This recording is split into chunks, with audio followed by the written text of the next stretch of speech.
এসেছিস, কিছু বলবি? তোকে তো অনেকদিন পর গায়ে দেখলাম। গায়ের কথা তো তুই ভুলিয়ে গিয়েছিস। তবে শহরে কি করিস? হ্যাঁ ভাইয়া, আমার ছেলেকে আমি লন্ডনে পড়ার জন্য পাঠাবো। অনেক টাকা দরকার। আমি এসেছি, আমাদের উত্তরের যে জমিটা আছে সেই জমিটা বিক্রি করে ওকে লন্ডনে পাঠানোর ব্যবস্থা করব। তুমি আমার ভাগের সম্পত্তি আমাকে বুঝিয়ে দাও ভাইয়া। উস, ব্যাত্তমিস! এই জমিনে ফসল ফলিয়ে বাবা আমাদের পড়ালেখা করেছে, মানুষের মতন মানুষ বানিয়েছে, আর তুই কি বলছিস সেই জমিন বিক্রি করে তুই ছেলেকে লন্ডনে পড়ার জন্য পাঠাবি? আমি যতদিন বেঁচে আছি ততদিন আমি জমিন বেচতে দিব না, বুঝেছিস? দেখো ভাইয়া, তুমি কিন্তু বেশি বাড়াবাড়ি করছো।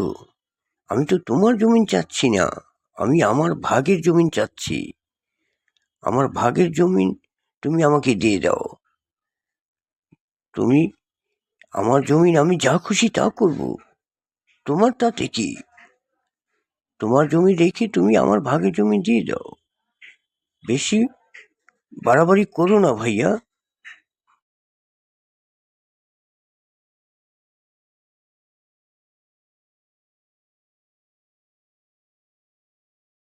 বলছিস আমি বেশি কথা বলছি? তোর জমি তুই যা খুশি তা করবি? ঠিক আছে, তোকে তাহলে একটি গল্প বলি। তোর বন্ধু রকিবকে তো ভালো করেই চিনিস, তোর ক্লাসমেট, যার সাথে ছোটকালে পড়ালেখা করেছিস। সে কি করেছে জানিস?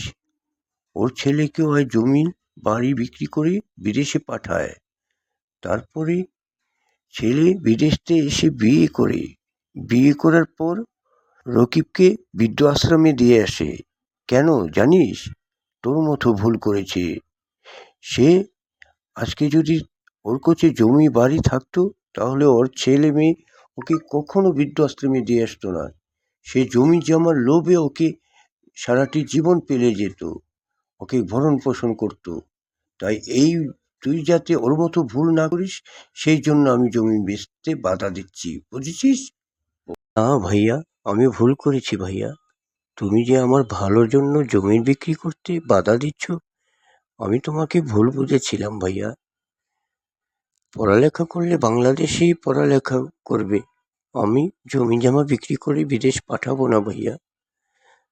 ধন্যবাদ ভাইয়া, তুমি আমাকে ক্ষমা করে দিও ভাইয়া।